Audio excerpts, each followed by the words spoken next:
What's up, everyone? Welcome back to my channel. I'm really excited to be coming on here today and doing another reflection video. Let me know if you guys like these videos. I've only done them once before, and I want to come back and do it again for March because this month was a wild month astrologically. If you guys are watching astro videos often, you already know about that. But I'm excited to come on here and just freely talk with you.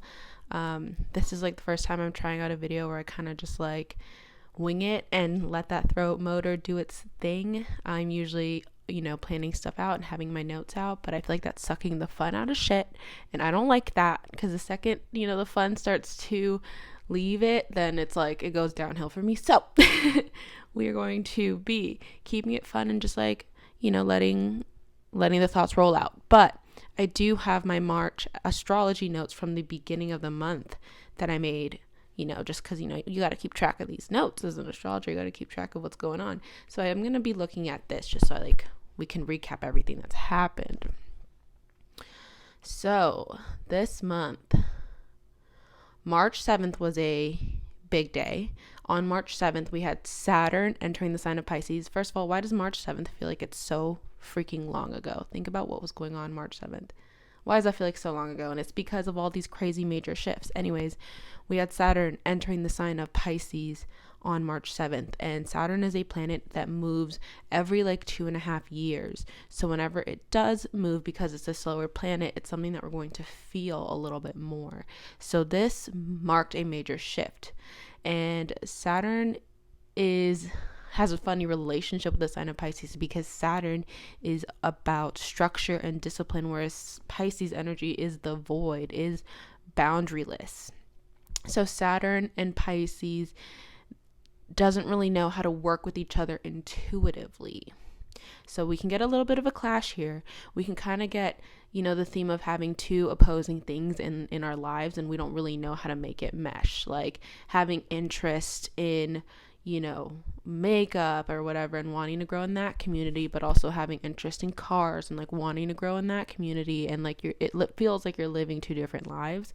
But with Saturn and Pisces, you have the ability to do that. Think Sydney Sweeney, how she's got her lingerie ad sponsorships and then she's got her Ford car sponsorships. You can do both when you have this energy, and that's kind of the gift and the frustration of it. So that could have been something that popped up this March.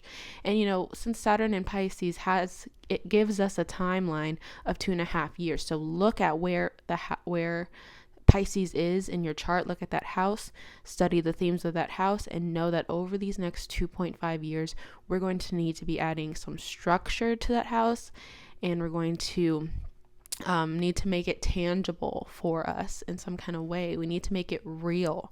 Saturn comes into a house and wants things to be real and tangible and on the earthly plane. It's an earth sign, whereas Pisces is a water sign and it's dreamy and it likes to be in the third eye.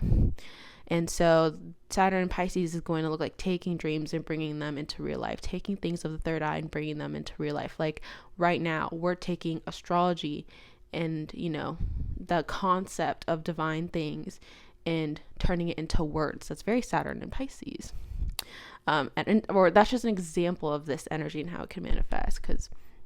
Anyways, so look at that house that Pisces rules. Where do you see yourself in that house 2 years from now? What would your life look like if you were to put any limiting beliefs behind you in regards to that house? That's a really cool thing too, is you can kind of go beyond your limits with Saturn and Pisces, and you can go beyond any chains you put on yourself with Saturn and Pisces. So any way you hold yourself back, we can really see that over these next few years, which is going to be so freaking healing. All right, now, funny thing about March 7th, I don't know if you guys remember, there was also a full moon in Virgo. And this was offsetting that Saturn and Pisces energy that we just had. It's opposing it. It's not offsetting it. It's opposing it. And this full moon in Virgo was like, okay, go ahead and bring your dreams into reality or whatever. Bring all those crazy ideas into something real. But you need to also get organized. You need to get regimented, right? You need to heal yourself. It needs to be done from a place that is rooted in self, in healing, in service, and in order. Okay, and Virgo is more than just the order that you do things, it's divine order as well. So that was kind of like the catch. It's like, okay, we had all these dreams and stuff, but we probably have to get organized. It's not easy trying to balance two opposite things, or trying to, bring something from your dreams and make it real. Not an easy thing to do. There's a lot of planning and organizing that has to get done with that. So, something you can reflect on now is, what are 3 major tasks that you want to get done next month that will help you just get organized and get less stress and get more focused. Reflect on that. So the middle of the month, we still had some shifts, okay, but it wasn't as crazy. We had Venus under Taurus, which is still, still T, and Mercury entered Aries as well. So Venus entered Taurus March 16th, and this was like, it's going to make a connection with Uranus. So I think this really comes in and gives us like a rebellious energy, but in a healing, grounded way because of that sign of Taurus, because Venus is here. So we have Uranus being like, let's rebel, but then we also have Venus coming in like, okay, let's do it in a healing way.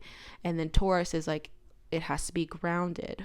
Okay, so I think that's kind of like what's going on, is we kind of knew where we had to like stand up for our own selves and do things a little bit differently and not be scared to do things differently. And that could have been connected to Venusian like things, but it, really depends on the house mostly. But with, Venus and Taurus being in the mix, it could have been, connected to things like relationships and jobs and your environment and your health and, all the things that keep you stable. Really taking a good hard look at that and making sure they're good for the long run. And if they're not good for the long run, looking at how we can tweak it so it is, or prune it so we can put our energy towards something else. So a journal prompt I would say for you in that case is to write down your new standards. What are your new standards? What do you value now? What are the new boundaries? Write that down. All right. Get that clear with yourself. Make that a contract with yourself. So we also had Mercury enter the sign of Aries March 19th. So after taking time to dream and reflect in the sign of Pisces for the first half of the month, we entered March with Mercury in Pisces.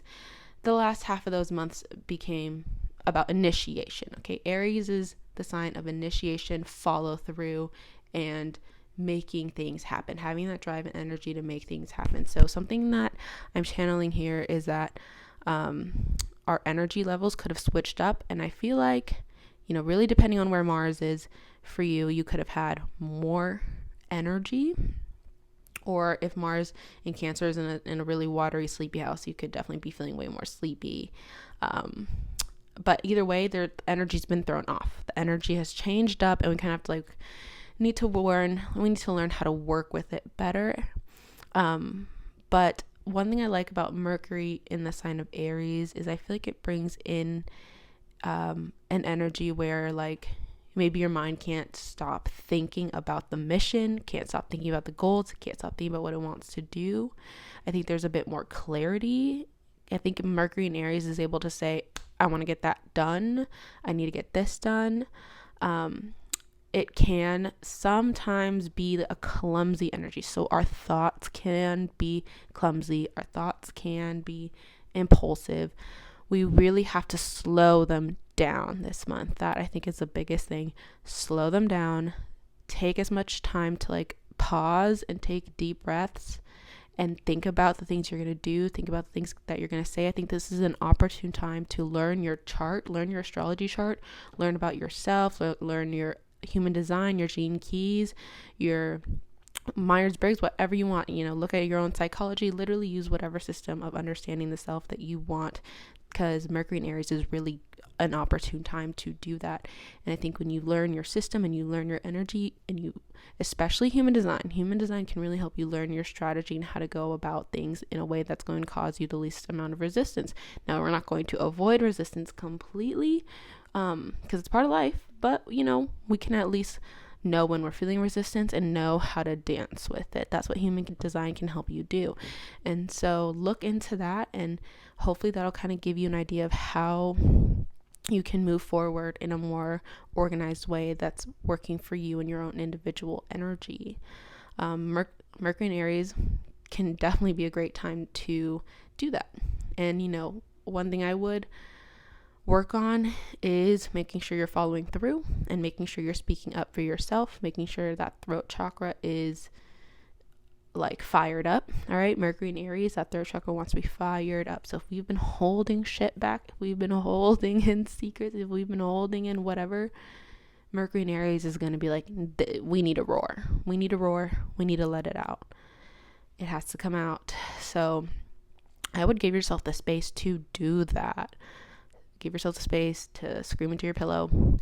Give yourself the space to go out onto the beach and scream into the waves. Like, let that throat chakra come out. Or if you need to say something, say it.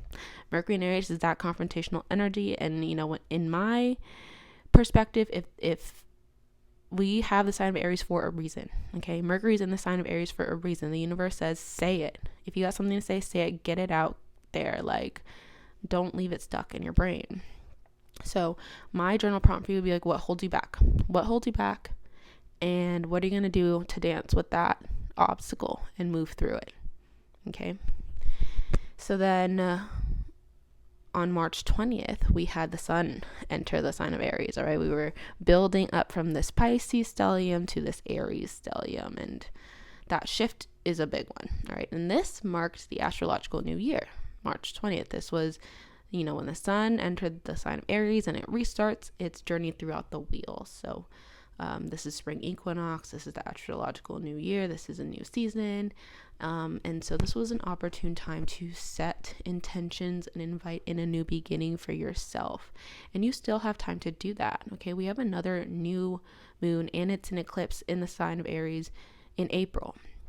So there's still time to sit with yourself and figure things out and figure out what seeds you want to plant and how you want to bloom. All right. So my journal prompt for you would be, what are you inviting in and what are you releasing? What seeds are we planting?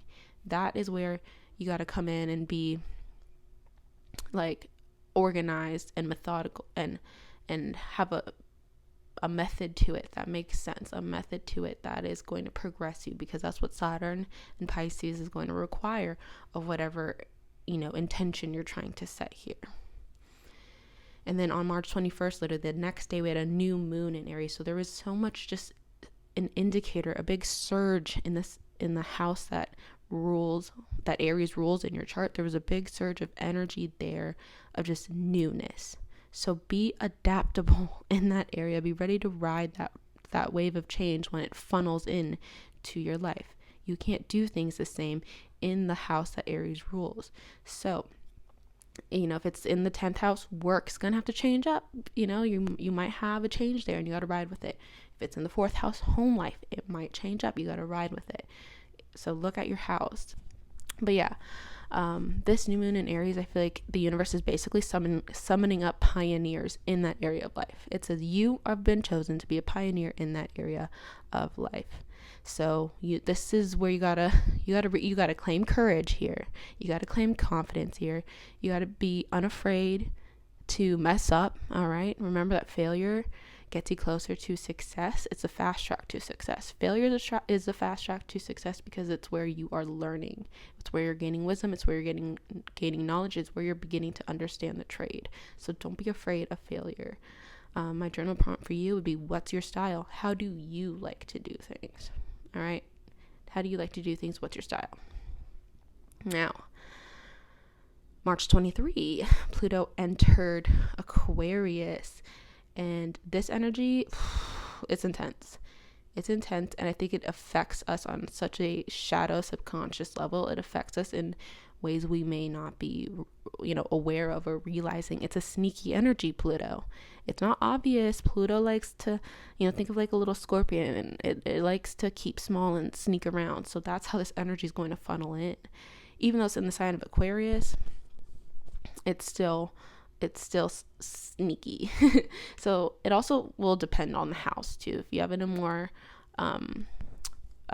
like conscious houses, it might be less sneaky. If you have it more in a subconscious house, it might be more sneaky. But anyways, this was a big deal because Pluto does not move very often. All right, it could take 15 years in a sign, it could take 12 years in a sign, it could take 20 years in a sign. This energy is going to be in the sign of Aquarius for it's going to be doing this dance between Aquarius and Capricorn for a few years up until 2025, and then it will enter the sign Aquarius for good in 2025 and stay there for the next 20 years. And that is the marking of the next generation. That is the marking of a new era. That is the marking of a new wave. All right, that is the marking of the future, and that funnels in slow. That's going to funnel in slow. Okay. And so don't be like freaked out by that. But yeah, that generation of kids is going to be so different. It's like how we are so different from like baby boomers, it's that kind of a shift. So I would take a look at what house Aquarius rules in your chart.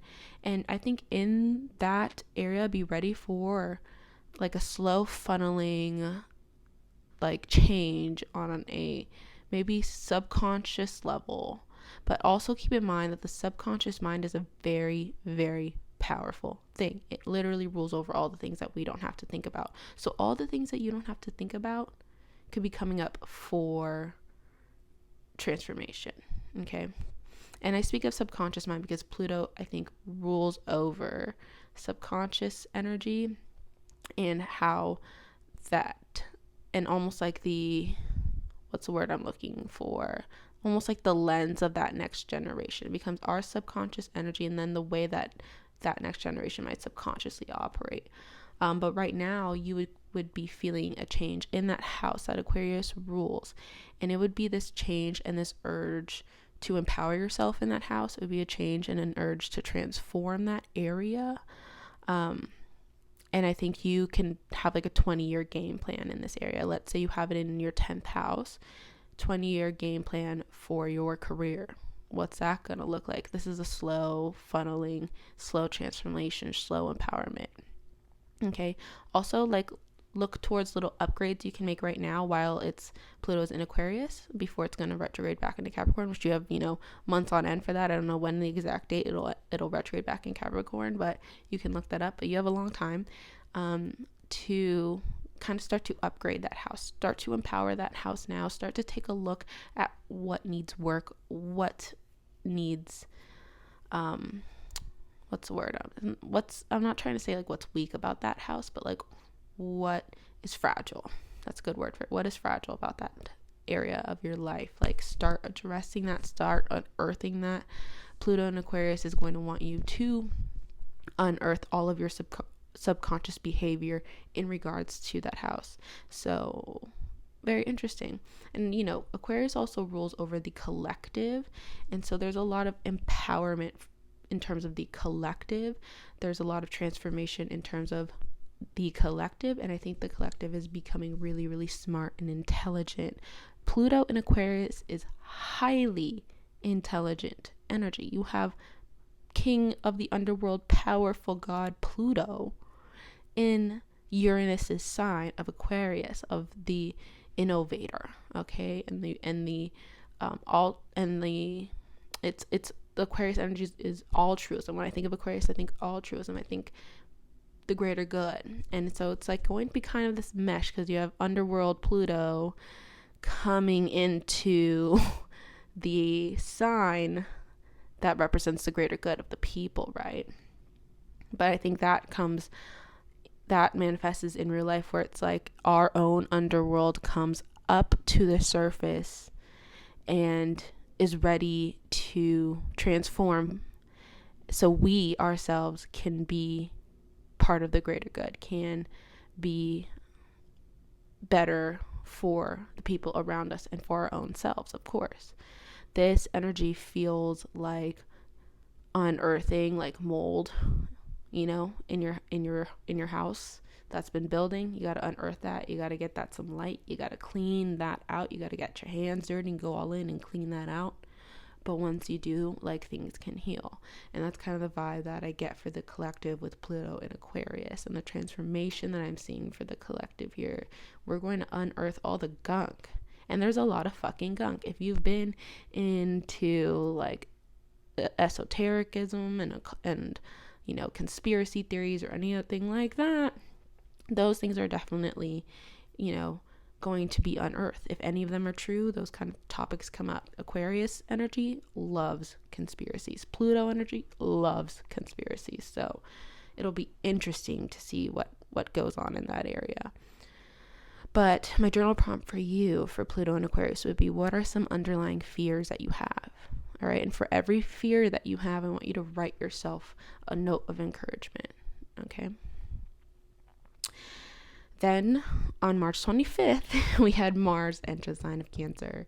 And this is also kind of an interesting energy, because you have Mars, which is about go, go, go, drive, drive, drive. I want to be aggressive and assert myself, in the sign of Cancer, which is more passive and like careful, and it moves slowly. It doesn't like to be rushed. It's got its own cycle. It doesn't like to be messed with. Mars and Cancer, yeah, they don't mix together intuitively. This is another combination that doesn't mix together intuitively.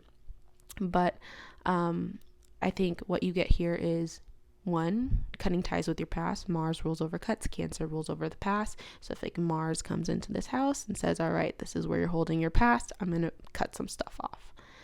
And I think that this also is going to amplify your emotions, so you see them. If you've been suppressing your emotions, it's going to be really hard to ignore and suppress them while Mars is in Cancer. And I think it'll be in Cancer for the next 2 months.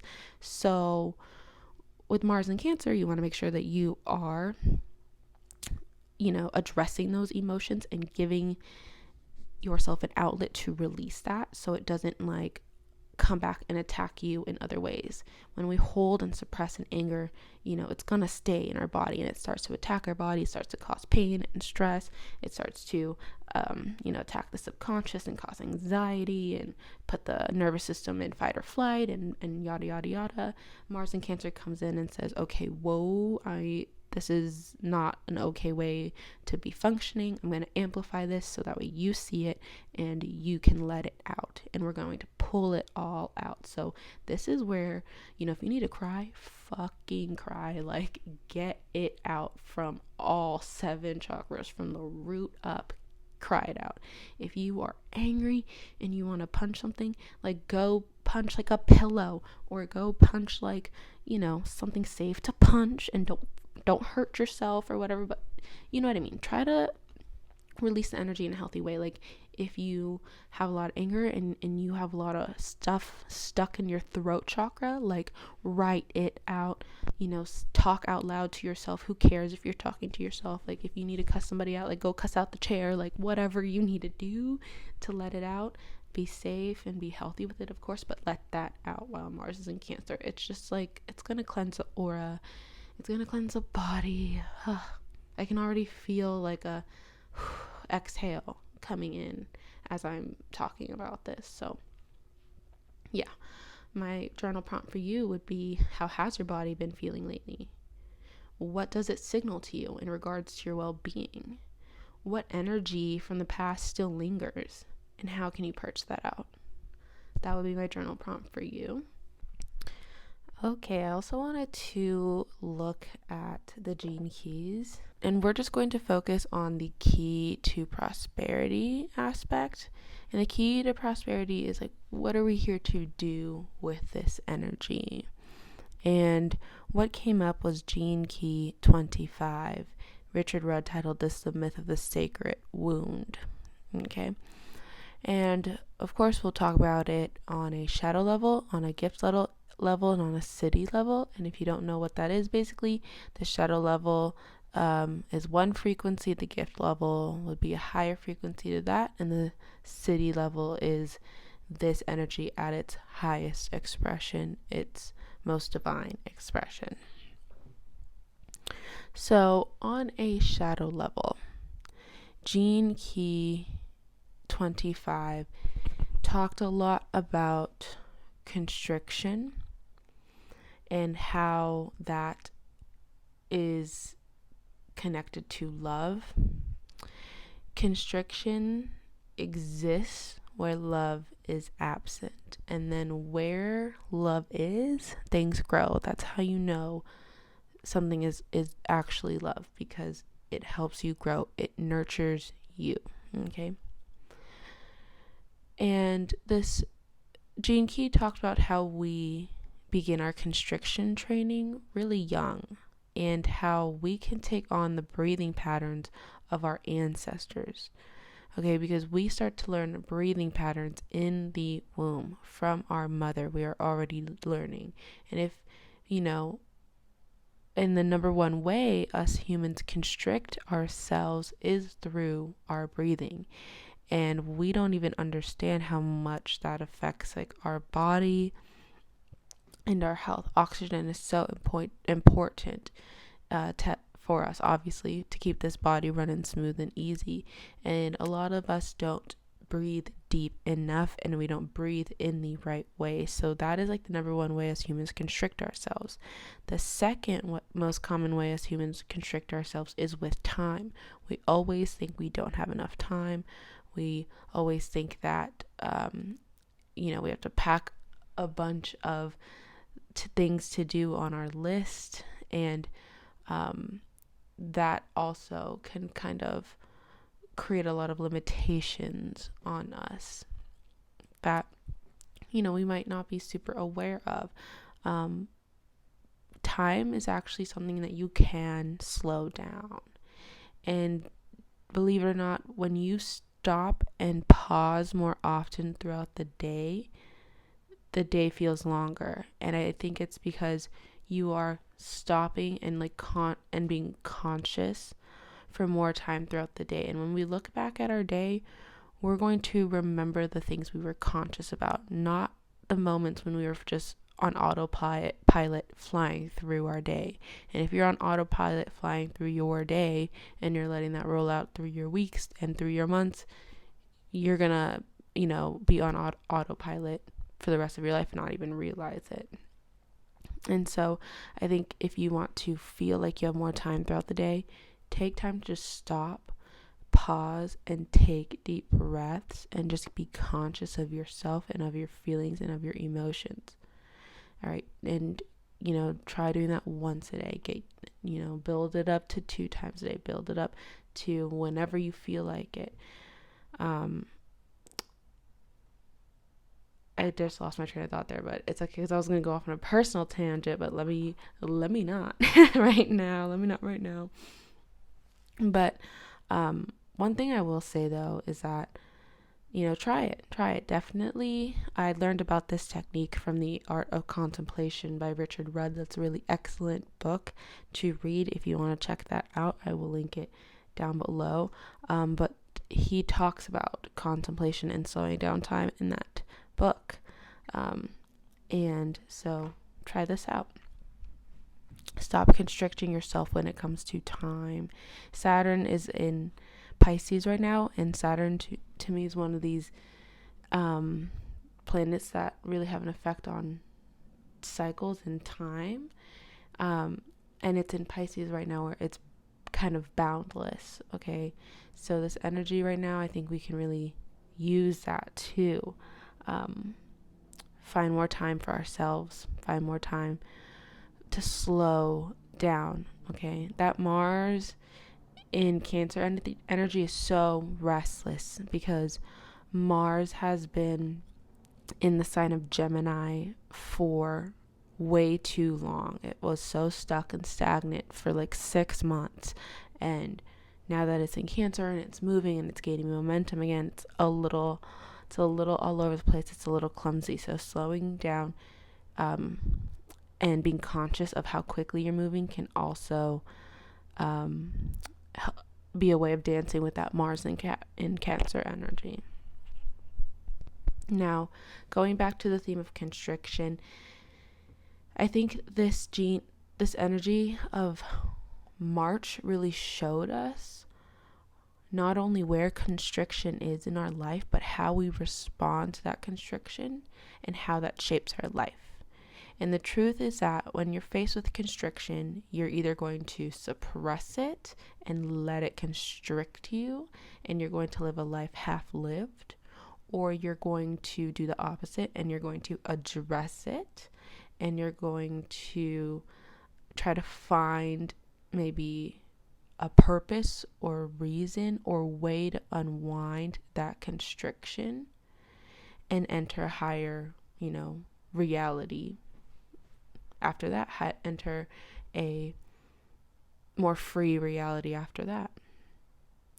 Constriction is also, I think, something that is normal in a way and part of part of the matrix, okay? Not the creatrix, the matrix. And we live in a very Saturnian-like matrix right now, right? There's laws, there's rules, there's boundaries, relationships and stuff. But that is, I think, something that is also interesting is astrology itself also has its constrictions. And everyone's like, what? Astrology is this unlimited pool of things. Yes, but even that has its constriction. Even astrology says there's nothing that exists outside of these 12 houses, outside of these 12 zodiac signs. That's a constriction.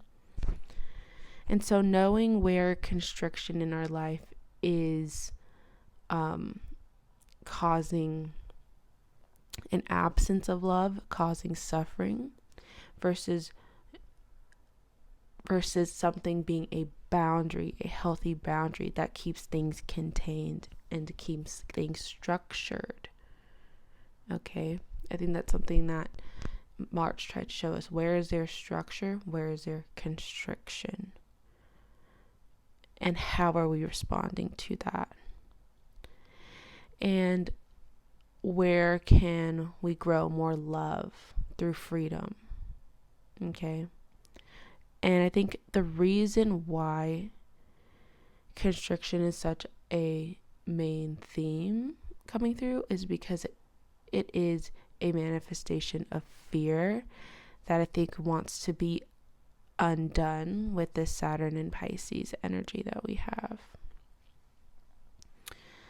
So, moving to Gene Key 25 on a gift level, this gift level is all about acceptance. And how I understood it was this was a practice of seeing things, okay? Like not being blind to it. And, dropping that veil, seeing things for what it is, accepting yourself, accepting others. Because it's when you accept yourself that you can finally heal. It's funny, I was reading this quote in the book, The Subtle Art of Not Giving a Fuck. That's also been a really fun book. I'm not done with it yet, but it's fun. If you want to check that out, I'll link that down below as well. But he talks about the backwards law and how it's when we are pushing for things sometimes that we actually are putting that energy out to the universe that we're so far from that, and then we have to work really hard to grab it, that it actually puts it so far from us. Whereas when we just sit back and we let things be, sometimes that's when things actually find us. It's a backwards effect.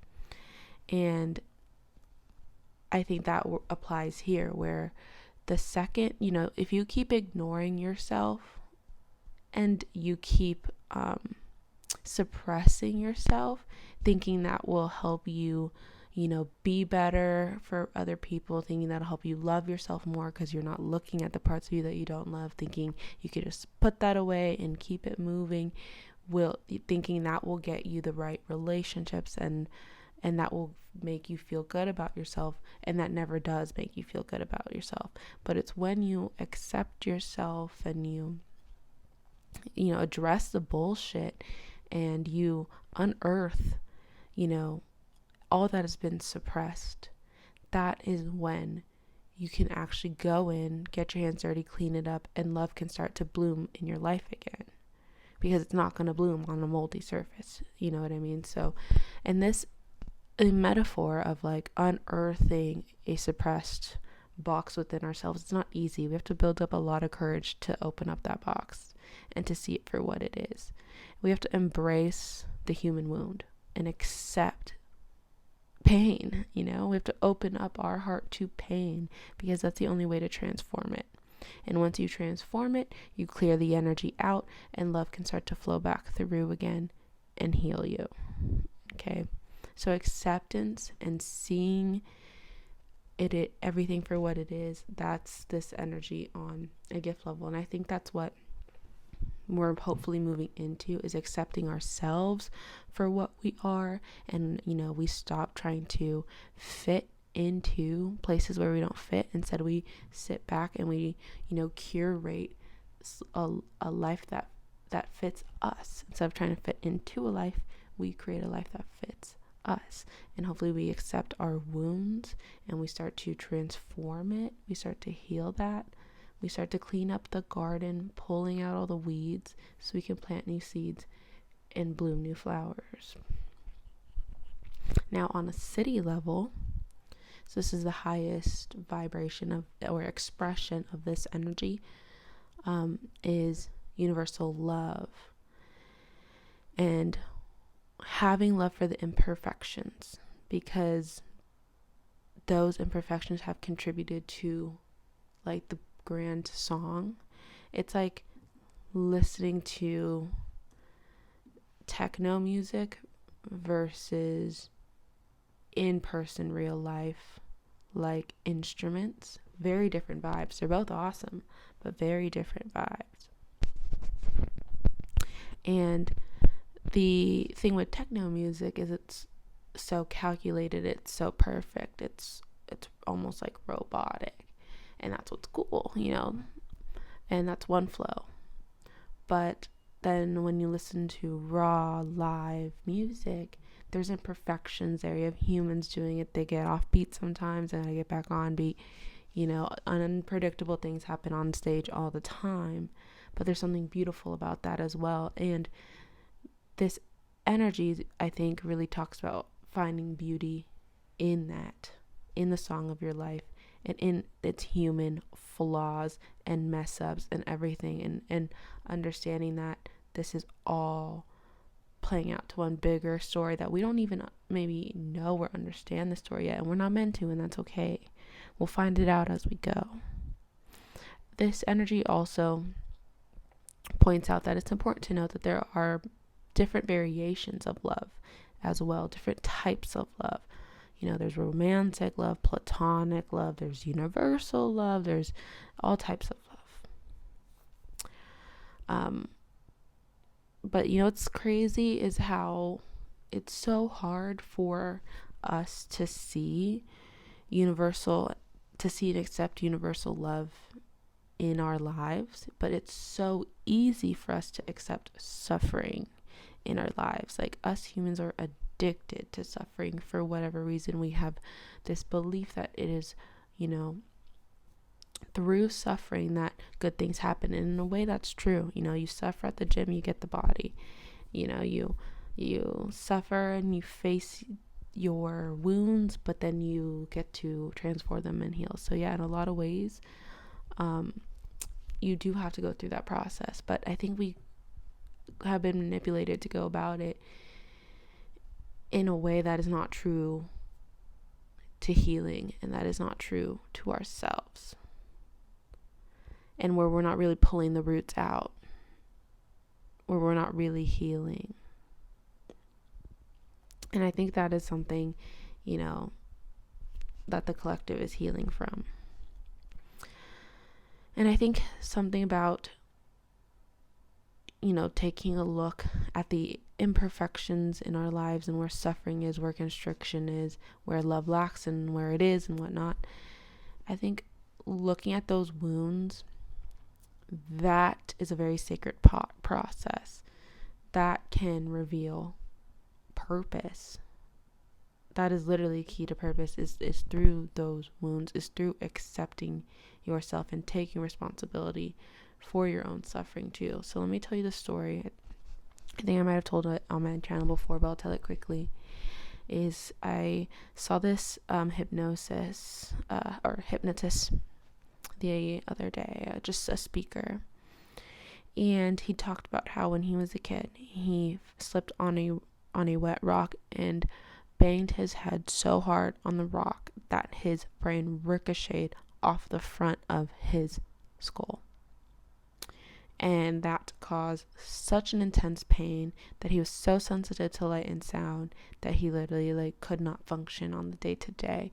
And so for many, many years, he was on this search to find a cure. And he went to all types of specialists and doctors, didn't really get much. It was when he actually saw a Reiki person where he was like, okay, I'm starting to get somewhere. And he started to dabble into, the occult world. Eventually he found hypnotism, and someone was able to go into his subconscious and program his brain to let go of that PTSD and that trauma that he was carrying from, banging his head. And he's literally been able to function. Miraculously, he was able to work again and be out during the day again. And so of course he fell down that rabbit hole and studied hypnotism and is now a hypnotist himself. And that is a great example of the sacred wound revealing your true purpose. How that was such a painful thing that really defined, a good chunk of his life, a good chunk of his early life at that, where you're the most impressionable, you're the most malleable. How that wound affected and directed his entire life, but it led him to his purpose. And now he's a hypnotist who is healing the fuck out of people. It's really cool. I've never I've only watched him speak one time. I've never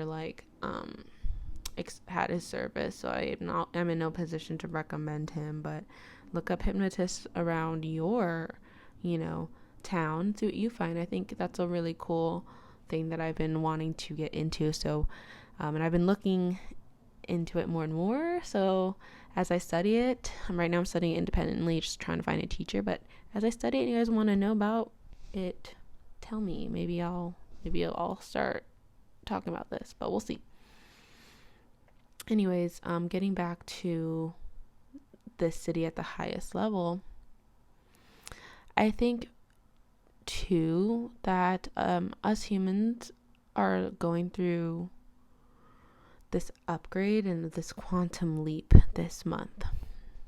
Okay, and that's not easy to do. Where we're at right now at the end of this month probably feels so different than where we were at the beginning of the month. And it's because it's true, energetically so much has shifted. Okay, so as you were waking up every day, I think it's important for you to be mindful of what frequencies you're tuning into. Are you waking up and then you're tuning into fear and you're immediately feeling stressed? You're immediately feeling like you don't have enough time. You're immediately feeling like you didn't do enough the day before and you have to get up and work and grind and today's gonna be hard and blah blah blah? Or are we tuning into a frequency where we're like, okay, I'm gonna get up, I'm gonna tackle this shit, I'm gonna I'm gonna take care of me, I'm gonna work it out, I'm gonna make sure that I kill it at whatever projects I got going on. I show up for myself, and I think I'm excited about all the opportunities that's gonna come today. Which one are we doing? Are we tuning into love or are we tuning into fear? Be mindful of that. Start waking up and trying to immediately find a source of love. Immediately let the first thought in your head be love. Too many of us wake up and the first thought in our head is fear. And I know that if you're it can be hard for some of us to wake up and root ourselves in love when there could be so many things that that that contradict that energy in our lives, or that bring us out of that frequency in our lives. But let life show you that. Let life show you what is taking you away from that frequency, because there's truth in that and there's healing in that. But yeah, that's kind of what I took from this gene key. Hope you guys enjoyed this, and let me know if you guys have any questions about the gene keys. I know it's something that's a little bit new, but it's something that's so cool. It's so interesting. It's so full of knowledge. I think it's definitely going to blow up soon. But yeah, let me know if you guys have any questions about that. I'm not an expert, but I've been loving studying this and working with this, as you know. So yeah, could be fun. Thanks for listening. Thank you for listening, you guys. I hope that you enjoy your month of April. I'm excited to see what plays out the next month. Next month is also going to be super fun, and I will make a little video on April astrology as well. But yeah, I'll see you guys next time. Bye.